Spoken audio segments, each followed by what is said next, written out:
Lucid is not installed out of the box in a fresh AdonisJS 5 application.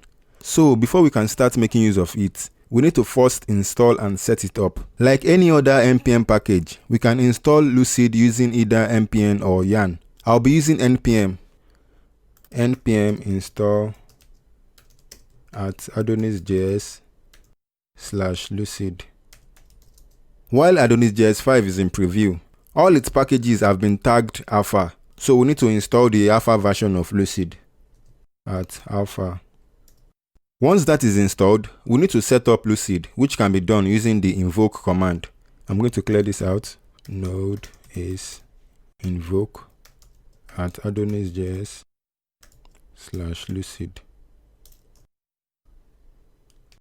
This will create a database config file called database.cs, add some database specific environment variables to the .env file, register Lucid inside the .adonisrc.json file, and finally add database specific commands inside the ace-manifest.json file. Now, if we run node ace-help, we should now have database specific commands. But first, let's make sure we compile our code. So I'm going to start the server in watch mode.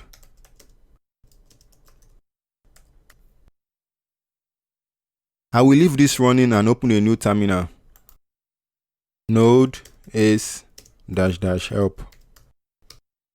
As you can see, we now have commands for migration, a command to make a Lucid model, and a command to make a migration file. Before we wrap up this lesson, we need to configure the database we will be using. AdonisJS supports multiple databases, but for this course, we will be making use of MySQL. So we need to install the MySQL driver for Node.js. npm install MySQL. Once that is installed, we can add our database details inside the .env file. So the DB connection will be MySQL, my user is root, and my password is blank. The DB name will be Lucid, which I have created behind the scene.